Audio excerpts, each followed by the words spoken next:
Hi. Oh, I like this chair. It's nice. It's old. So I've been listening to you for a while, and I get the thing that you say that nothing is more important than how we feel, and the quickest way to get things that we want is to be happy. And what you want is to be happy. That's interesting the way you said it. The quickest way to get what we want is to be happy. Well, but the reason you want what you want is because you think having it will make you happy. So the quickest way to what you want is to be happy, so you're already there. So then it can come more quickly. But humans worry about that. If I'm already happy, even though it hasn't come, somebody's going to hold it out. Like my mother did. If I was good, then she didn't give it to me. I really needed to be needy. I need to be needy before my mother would give stuff to me. And the universe is not your mother. Your mother was screwed up. So my question is, throughout the day, I look for things, not to make me happy, but I look for things to appreciate. You know, oh, there's a cute little puppy, or look at the sky, it's such a beautiful That's color a nice blue. thing to keep momentum going. In other words, from a place of alignment, then deliberately looking for positive aspects can hold you in that steady vibration and allow the momentum to increase, which is more and more satisfying, isn't it? Right. But a lot of the times when I'm kind of checking in with myself, you know, you get caught up in the day and you're just kind of, you know, on go mode. I'm asking myself, okay, how am I feeling? Am I happy? And a lot of times I'm like, meh, okay. You know, I'm not unhappy, but I'm not like, you know, jump up and down, I just won an Oscar happy, you know. So, almost no one is. I mean, I don't expect to be that on an everyday basis, but I feel like my happier should be happier, if that makes sense. This is the reason that on the emotional scale, let's say there's sadness and happiness, or let's say that there's love and hate, or let's say that there's depression and appreciation. And so happy is there. But when you use the word satisfied, you could be depressed or revengeful, and in your revenge there's satisfaction. If you will use satisfaction as what you're reaching for, then wherever you are, you can lean more in the direction of who you are, and therefore get more momentum going in that direction. Don't make work of being satisfied either. But it is nice to notice it when it's just happening. Just notice it and therefore perpetuate it. Since law of attraction is responding to however you're feeling, and you catch a glimpse that you're not feeling that great, then it's good to leave the topic if you can. And the more aware you are of how you feel, then the more you can turn from the unsatisfied to the satisfied. It just gets easier and easier. But if you aren't paying attention and you really get on a negative rant, then of course it's much more difficult. You need a lobotomy, or a good night's sleep, we recommend over the lobotomy, or meditation, which we recommend really over a good night's sleep. We would rather see you in appreciation than meditation, because in either case there's no resistance. But sometimes you just can't get to appreciation. And so just be soft about this. So your question is around feeling some dissatisfaction and wanting to turn it into satisfaction. Yeah, to just be happier, because sometimes when I'm checking in with myself about how I feel, oh, maybe I'm doing that thing you said that we're doing. But here's the thing, and we're so happy that you are helping us to talk about this here, because here's the thing. So here I am in this moment of time, and I'm having this manifestation, and in this example, I don't feel all that happy, but it is what it is, yes? So it's got to be enough, because it is what it is.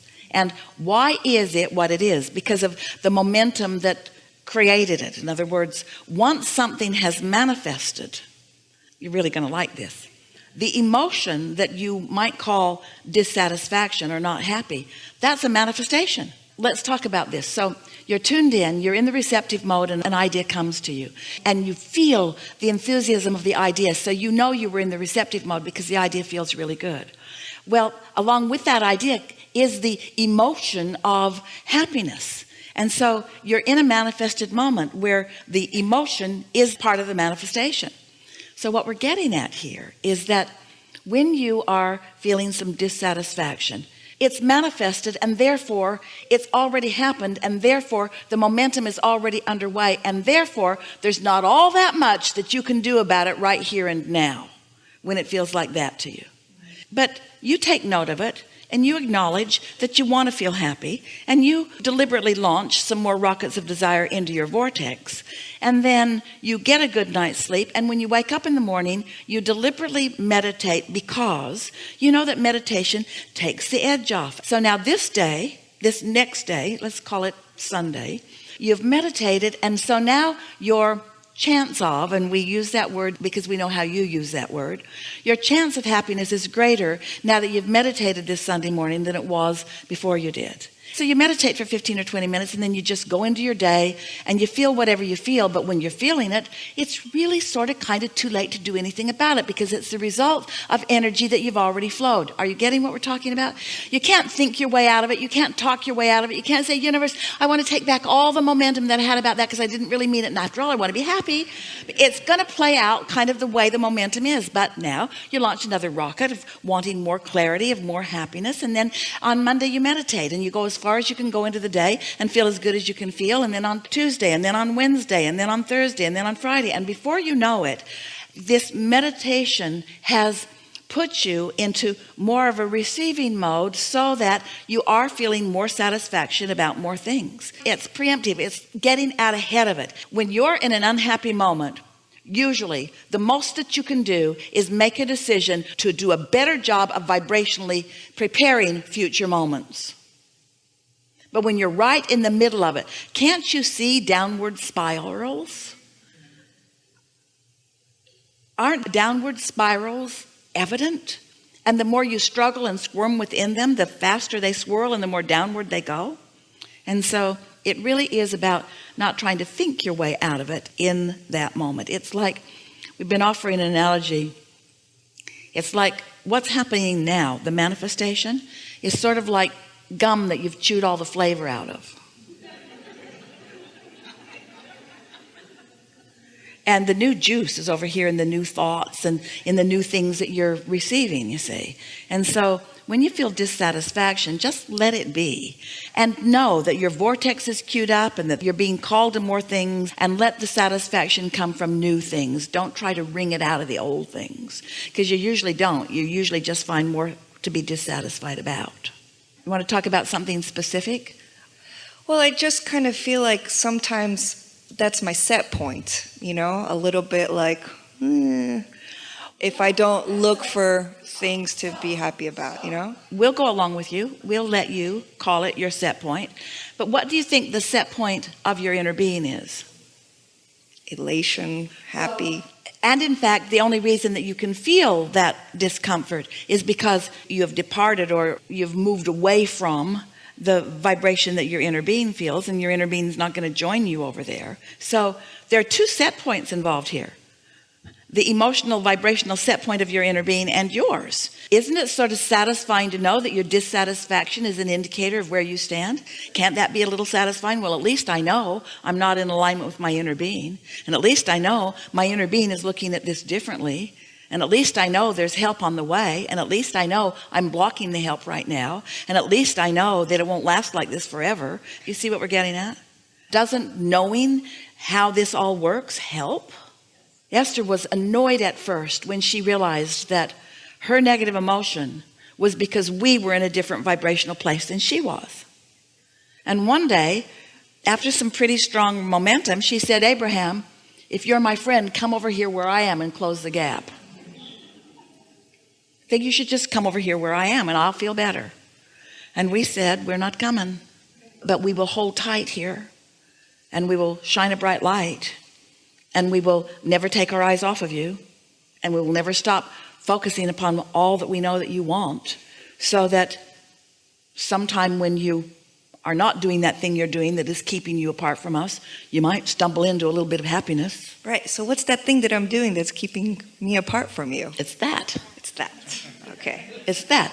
It's thinking too much about it. It's noticing that I'm not happy. It's trying to figure out why I'm not happy. It's trying to wring the unhappiness out and put more happiness in. In other words, it's chewing the old gum. It's too much attention to the old reality. And we're calling the old reality, this reality that you're calling right now, this red hot minute. That's old. That's old because the juice is chewed out of it. And where your satisfaction will always be is in the new movement with the new energy. That's where satisfaction is. That's what satisfaction is. Satisfaction is tuning in and allowing the frequencies to blend as you evolve and attract as one set point. So you can have an ornery set point, your inner being never will. You can have a confused set point, your inner being is always in clarity. You can have a hateful set point, your inner being is always in love. So as you meditate and deactivate, because when you quiet your mind, you quiet thought. When you quiet thought, you stop any vibration. When there's no vibration, then you've quieted yourself. And now you can easily find your way by law of attraction, in the absence of resistance, right into vibrational harmony with who you are. And so that was a good sequence, wasn't it? So now as you find that satisfaction by no longer doing that thing you do, that's a negative way of saying it. If you'll stop doing that thing you do, it's like your cork is floating. That's what alignment is. You can hold it under the water. That's what not alignment is. But when you let go of it, it's going to bob right back up there. But most humans try to overthink things. They try to figure out what's wrong. What am I doing wrong? Why isn't it working out? And we say, just let it go. It's just going to get worse when you're in that mindset. Esther has been doing something that is very productive for her. And we want to tell you about it because we know that it could be productive for you too. Because you are a transmitting and receiving mechanism all the time. In other words, you are transmitting thoughts and receiving thoughts. And so you're broadcasting thoughts to each other. You are all more telepathic than you know. So an idea will come into Esther's mind sometimes. And she's been stopping and saying, asking of herself, what was I doing? How was I feeling before that thought came? Because she's wanting to ascertain whether she received that thought from alignment, and therefore it's coming from her vortex and from her inner being, and therefore it's a really good idea to help her move along on her unfolding of this trail. Or did I receive it from something I've been worried about? It's a really fun game to play. Where did that thought come from? In other words, you say, the devil made me do it. You've been playing that game for a while. Did it come from alignment? Is it a thought of upliftment? Do I feel exhilarated as I think of it? Or is it a protective thought? Is it a warning thought? Is it a thought that I need to do something about? And so as more and more you're in the receiving mode, then more of the thoughts that you receive will feel like that. You have control over everything that comes to you, starting with your own reception of your own thoughts. Do you believe that you create your own reality? Have you wondered how it happens? Are you starting to get the sense of what your own point of attraction is and how you accomplish your own point of attraction?